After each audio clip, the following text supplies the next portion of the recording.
29 तारीख को आप लोग मुस्लिम महापंचायत करने जा रहे थे, हालांकि पुलिस ने परमिशन नहीं दिया, फिर आप कोर्ट गए थे, क्या हुआ सर इसके बाद? कोर्ट के फैसले के बाद ये हुआ कि सरकार के और अमित शाह साहब की, अमित शाही पुलिस के भ्रष्ट अधिकारियों के सारी कोशिशों के बाद, सारी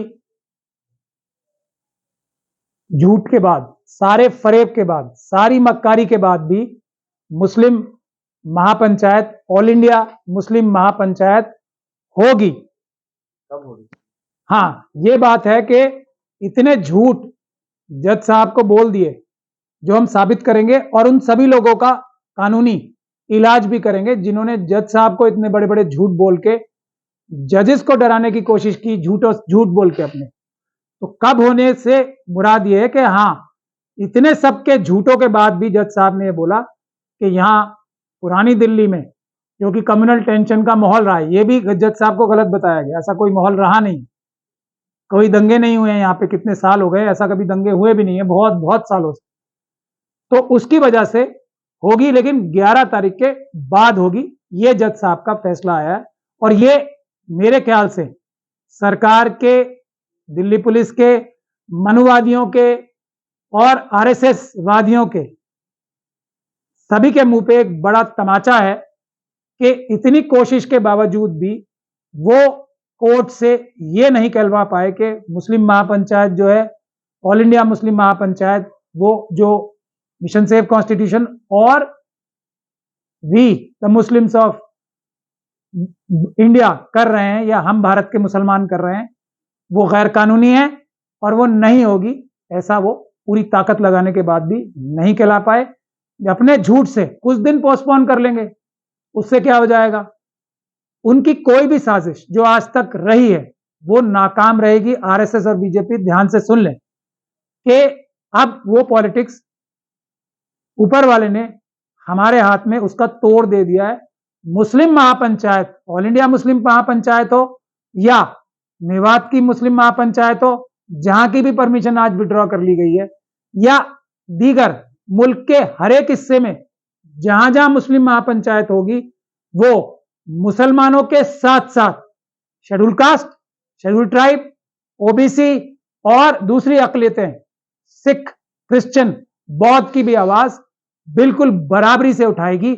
और यही हिंदू मुसलमान की साजिश की जो एक बड़ी बुनियाद है, उसको एक करारा हार देने का तरीका और जरिया है।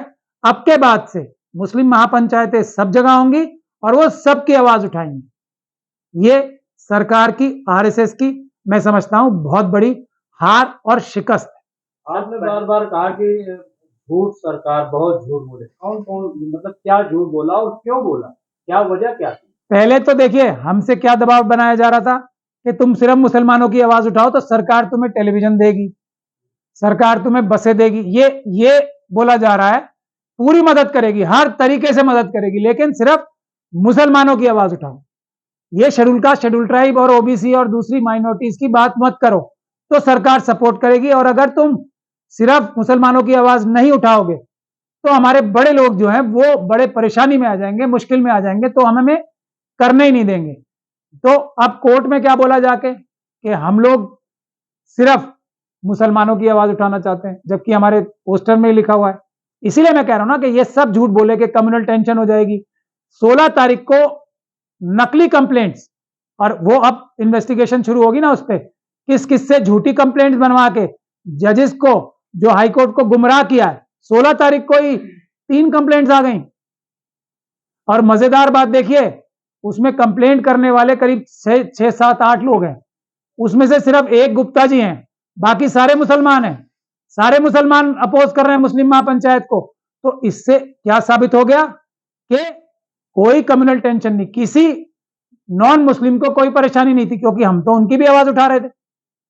मुसलमानों से जो सरकार के एजेंट ही होंगे, या हमारे इलाके में तो पता ही है ना मुखबिर कितने होते हैं, सैकड़ों हजारों तादाद में मुखबिर एससी एसटी और माइनॉरिटीज के इलाकों में तो मुखबिरों पे ही सरकार हजारों हजारों लाखों करोड़ खर्च करती है, क्राइम रोकने के लिए नहीं, उनकी आवाज दबाने के लिए, उनके लोगों को दबाने के लिए, ताकि तुम अपनी हक की आवाज पीसफुल प्रोटेस्ट के जरिए ना उठाओ। तो उन्हीं मुखबिरों से कंप्लेंट कराई है।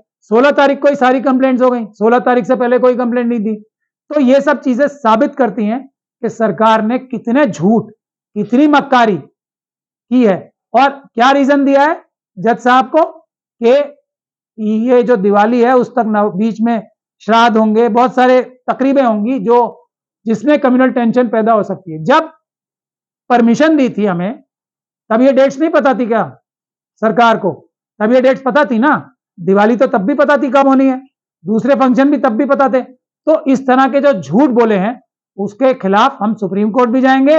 और इस अदालत ने भी जो हमसे कहा है, Muslim Mahapanchayat all India, we the Muslims of India, हम भारत के मुसलमान जरूर करेंगे, बहुत जल्दी करेंगे। डेट में मौलाना तौकीर रजा साहब से अभी डिस्कस करूंगा। अभी भी जज साहब ने यह कहा था कि 4:15 बजे के 20 मिनट में ऑर्डर अपलोड हो जाएगा, लेकिन पता नहीं किस वजह से अभी तक ऑर्डर अपलोड नहीं हुआ है।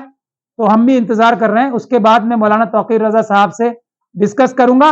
मुस्लिम महापंचायत कोर्ट के ऑर्डर से अब होगी और उससे भी ज्यादा कामयाब होगी जो शायद पहले होती, क्योंकि जो लोगों के दिल में तड़प मैंने देखी है कि मुसलमानों के प्लेटफॉर्म से सब मजलूमों की आवाज उठने में, जो मुसलमानों के अंदर मैंने एंथुजियाज्म या तड़प देखी है, ऐसा मैंने कभी नहीं देखा अपनी जिंदगी। क्या अदालत की तरफ से ये बोला गया है कि आगे 15 दिन बाद आप कर सकते हैं महापंचायत? बिल्कुल बोला गया है। जो ओरल ऑर्डर फरमाया है ना, वो बोला है कि ये दिवाली तक आप लोग रुक जाएं, उसके बाद आप कर सकते हैं, ये आपका अधिकार है। उसके बाद कोई कोर्ट चला जाता है, फिर आगे क्या करेंगे आप? नहीं, अब तो कोई रास्ता बचा ही नहीं ना किसी के पास कोर्ट जाने का।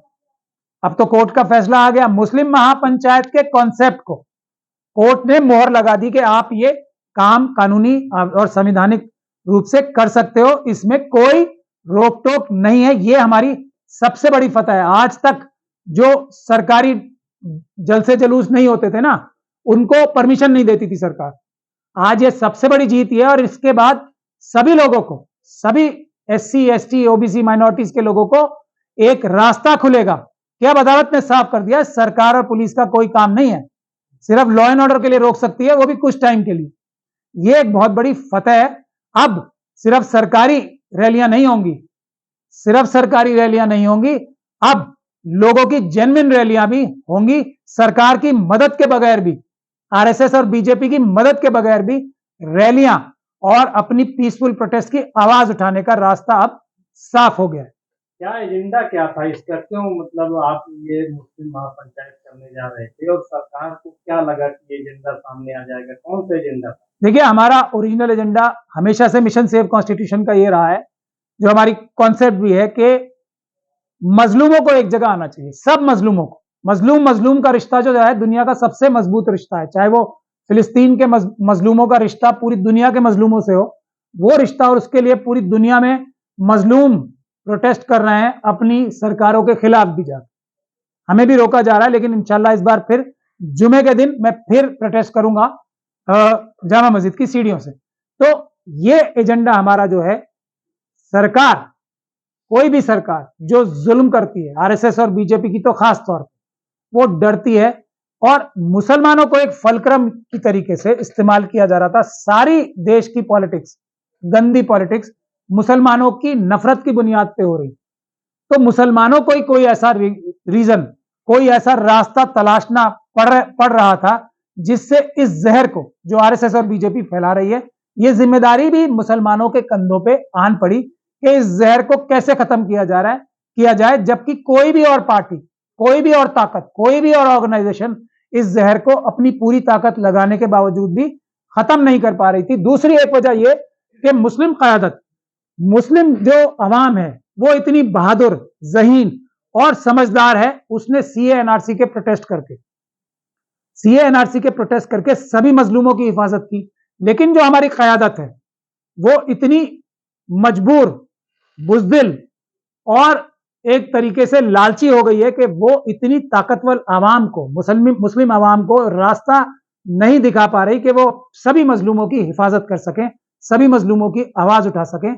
ये एक जो अंधेरा जो एक तरफ छाया हुआ था, उसमें मुझे भी मौलाना तौकीर रजा को भी पूरे मुल्क से ये डिमांड एक तरह से आ रही थी कि कोई क़यादत तो होनी चाहिए जो बुज़दिली छोड़ के बहादुरी से और जहानत से रास्ता दिखाए मुस्लिम कम्युनिटी को, ताकि ये जहर हिंदू मुस्लिम का खत्म किया जा सके हमेशा के लिए और मुल्क को मजबूत किया जा सके, सभी मजलूमों की हिफाजत की जा सके। तो हमने सभी लोगों से गुजारिश की, जब कोई भी इस बहादुरी के रास्ते पे आने को तैयार नहीं हुआ तो मौलाना तौकीर रजा साहब ने और मैंने मिलकर कहा कि हम शुरू करते हैं और इस काम को आगे बढ़ाते हैं। जैसे ये काम मजबूत होगा तो सभी लोग हमारे साथ आएंगे और इस बहादुरी के रास्ते पे, इस आईनी रास्ते पे, इस कानूनी रास्ते पे, इस सबका हक हासिल करने वाले रास्ते पे, SC ST OBC और माइनॉरिटीज को साथ लेके चलने वाले रास्ते पे सभी लोग आएंगे और RSS और बीजेपी के सामने खड़े होकर उनकी आंखों में आंखें डाल के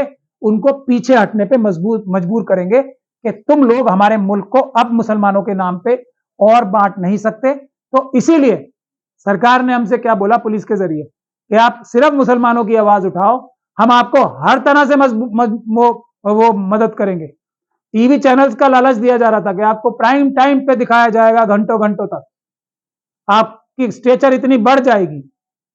तो हम सब ने उसको नकारा और उसका अंजाम कैंसिलेशन, और उसका अंजाम कोर्ट ने भी आज फैसला हमारे हक में किया है, सिर्फ डेट बदलने के लिए कहा है। ये हमारी बहुत बड़ी जीत। ये ऑर्डर की बुनियाद जैसे मैंने बोला था, एक SHO कमला नगर की रिपोर्ट है, कमला मार्केट, SHO कमला मार्केट, जो मेरे हिसाब से DCP की दी गई परमिशन को एक SHO झूठी बता सकता है। यह भी दिल्ली पुलिस के इतिहास में पहला ही नमूना होगा। तो आप देख सकते हैं कि अब इस SHO कमला मार्केट को मेरे ख्याल से DCP का सुपरवाइजरी ऑफिसर बना देना चाहिए, कमिश्नर साहब को। मैं तो अब यही मानता हूं, क्योंकि इतना बड़ा झूठ वो बोल सकता है कि अपने DCP साहब का भी जो ओपिनियन था उसको ओवररूल कर सकता है एक SHO। तो ये इसी बात का सबूत है। अब लेकिन जो जजेस की भी एक मजबूरी होती है, और मैं उन मजबूरियों की बात नहीं कर रहा हूं जो 4 सुप्रीम कोर्ट के जजेस ने बैठ के प्रेस कॉन्फ्रेंस की, कि वो एक तो हमारे पास टाइम भी कम था कि वो इस बात की सच्चाई और झूठ में जा सके कि ये क्या SHO भी एक पुलिस जो सरकारी अफसर है वो कोर्ट में भी झूठ बोल सकता है। ये पता करने का तरीका कोई हाथ के हाथ नहीं होता। और हमारे पास भी जब जवाब आया तो जो 16 तारीख की कंप्लेंट्स हैं, जो झूठी कंप्लेंट्स हैं, जो मेरे ख्याल से ये SHO साहब ने या DCP साहब ने खुद ही लिखवाई होंगी, जल्द से जलूस कर सकें, यह भी इस ऑर्डर में फरमाया गया।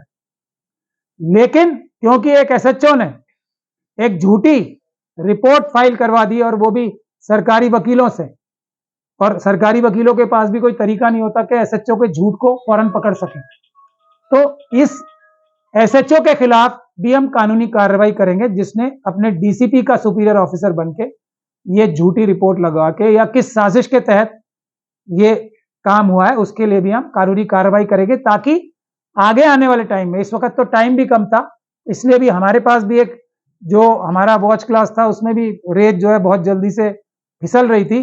तो हम पूरी तरीके से कानूनी इलाज इन झूठे सरकारी अफसरों का इस केस में फौरन नहीं कर पाए, लेकिन करेंगे। ये मेरी अनाउंसमेंट है यहां से। एक भी सरकारी अफसर जिसने इसमें झूठी रिपोर्ट दी है अदालत में, वो बचेगा नहीं, उसको हम कानूनी कार्रवाई करके उसकी सजा दिलवाएंगे। और जो पुलिस ऑफिसर्स मुझे पिछली बार अबडक्ट किया था जुमे को, उनके खिलाफ भी कानूनी कार्रवाई करेंगे। और मुस्लिम महापंचायत, ऑल इंडिया मुस्लिम महापंचायत जरूर होगी।